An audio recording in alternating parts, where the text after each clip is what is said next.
Hey guys, Matt here. Well, today I want to do a quick little video talking about self-defense pistols or concealed carry pistols, whatever it may be for you.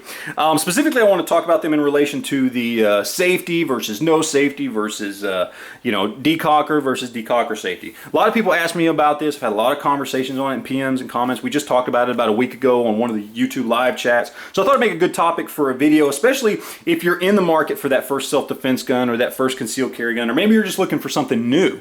Hopefully this will help you out. So what we've got on the table is basically a good representation of pretty much all the different types of pistols there are out there as far as safeties and no safeties and decockers and stuff like that. So I want to go over all of them and then kind of give you my opinion on what I think, generally speaking, works best for self-defense situations.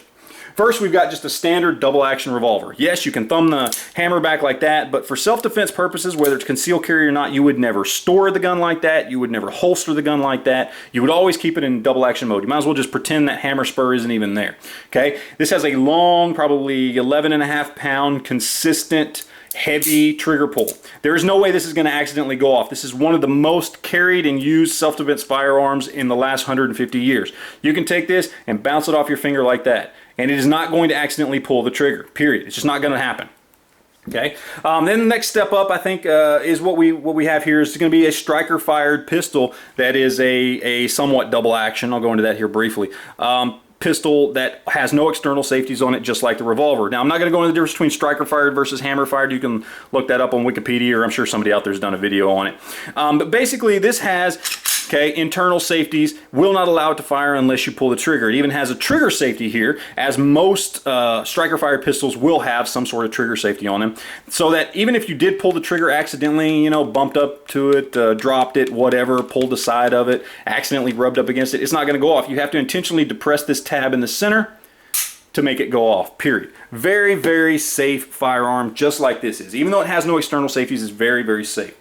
Next, we have what would be considered just a decocker gun here. Okay, and basically what we have here is a gun. You'd put one in the chamber, and then you would decock the gun so that the hammer's down. So essentially what you've done is you've turned this into this right there. Okay, you've made this a double action pistol. Okay, your first shot is going to be a long, probably 11 to 12 pound trigger pull, consistent shot. Now every one after that, unlike the revolver, will be a nice, light, crisp, single action shot. So that's something you'd want to train for. But essentially that first shot, you wouldn't want to carry it like this, okay, because this has no safeties on it, okay? You wouldn't want to carry it with that light trigger pull, too easy to go off. So you would decock it and carry it or store it for self-defense in that configuration right there. Very, very safe design. Very safe gun, even though it has absolutely no safeties on it.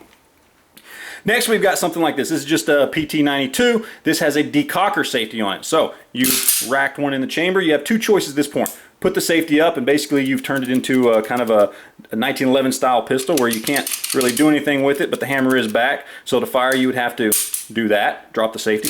Or you can simply push it down and decock the gun. And then you've done to this what you did to that, which is basically turn it into a double action revolver type of gun where you have a long, intentional, consistent trigger pull for that first shot. Again, just like this, subsequent shots would be nice, light, single action, but that first shot's going to be long and difficult, okay? Just to give you an example here, okay? Let's decock it there, okay? Again, you bounce it up and down on your finger. It does not accidentally go off, okay? It is a very safe gun to carry or store away in that particular fashion, just like that revolver, just like this is. And last but certainly not least is a gun. This is the only example of a firearm that I own that has nothing but a safety on it. Now, this one I actually carry without the safety on. The reason being is because unlike most safety-only firearms, this has a double-action trigger pull, which means I can carry it just like I can that revolver. There's no chance I'm going to accidentally pull that trigger. Okay, it takes about 11 pounds, or actually about 10 and a half, I think, on this one, to pull that trigger. It's not going to accidentally happen. I can bounce this up and down on my finger all I want. Not going to accidentally go off. So I don't even use the safety. But if you've got something like a 1911 where it has a light, very, very light single action trigger pull only, then if you are going to carry that or store it with something in the chamber, it is recommended you put the safety on, because it is far too easy to accidentally set that trigger off just by holding it wrong or gripping it wrong or pulling it out of the holster incorrectly. So something you want to take into consideration.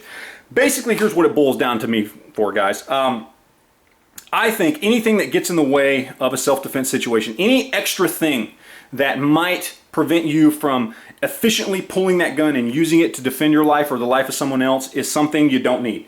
And for me personally, I don't like safeties. Now, I don't have a problem with decockers as long as when you are storing this gun away, okay, or putting it in your holster, you've loaded one in chamber and you put that decocker on. That way you've taken everything out of the equation. Essentially, you've turned this into this or this, okay? There is nothing else to think about other than pulling that gun and pulling the trigger, because in a self-defense situation, you are going to be caught off guard. You cannot be 100% ready 100% of the time. You simply can't, okay? That is the nature of a self-defense situation. It is going to catch you off guard.